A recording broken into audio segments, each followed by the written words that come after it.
le Mali, le Burkina Faso et le Niger commencent à avoir des raisons suffisantes de ne plus se sentir liés à des engagements unilatéraux à cette organisation.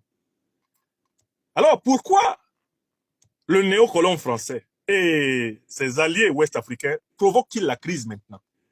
Ils provoquent la crise maintenant parce qu'ils savent que le Mali, le Burkina Faso et le Niger sont en train de se préparer à créer leur monnaie, le Sahel.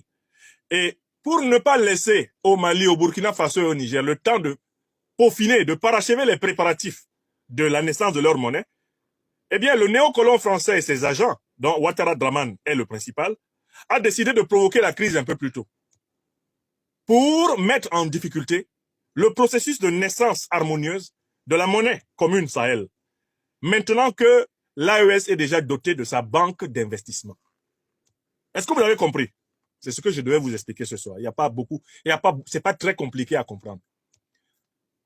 Alassane Ouattara a été chargé de provoquer la crise avec l'AES pour que l'AES soit perturbée dans son calendrier de sortie de sa monnaie.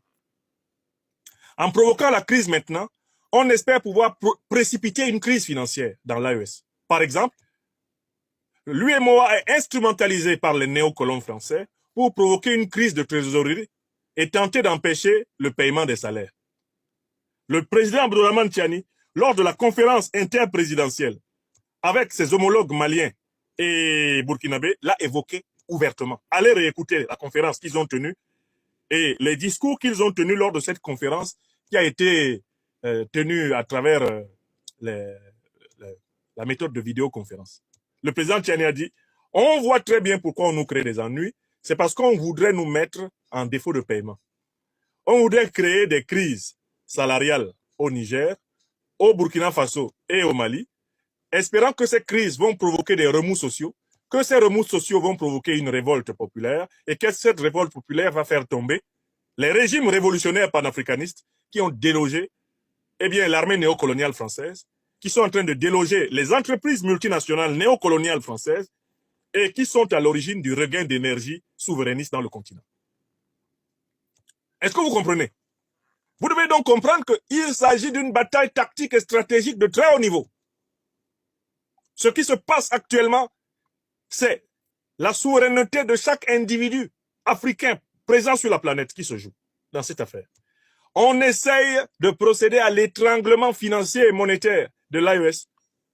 On essaye d'étouffer dans l'œuf le projet avancé de l'AES de se doter de sa propre monnaie, en la précipitant dans une crise financière monétaire aiguë qui aurait pour effet de provoquer un désaveu des populations.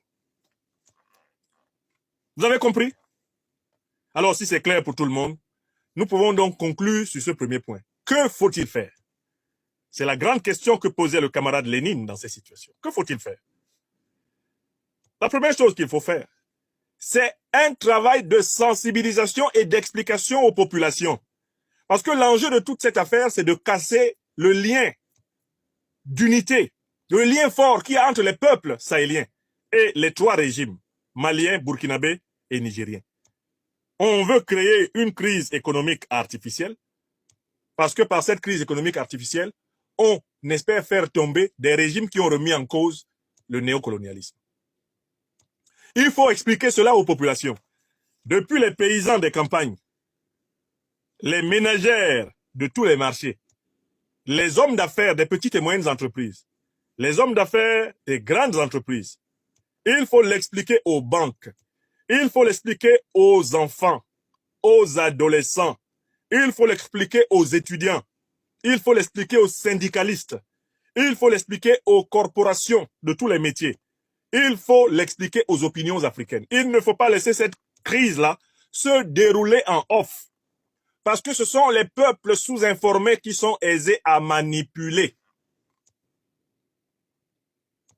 Quand un peuple est informé et qu'il est traité comme un adulte par ses dirigeants, ce peuple-là peut lutter et consentir des sacrifices en sachant pourquoi il consent des sacrifices.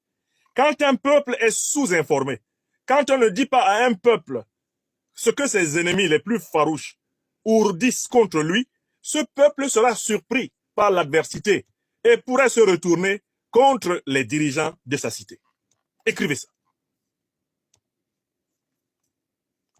Nyambou Mamé, Burkina Faso. Est-ce que vous avez compris? Aya Sebe. Écrivez ça. Tilana.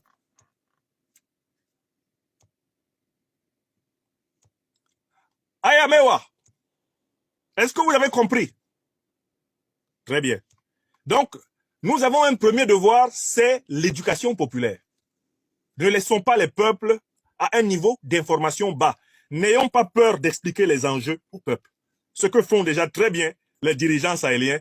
On doit redoubler d'ardeur dans la campagne de sensibilisation et d'explication.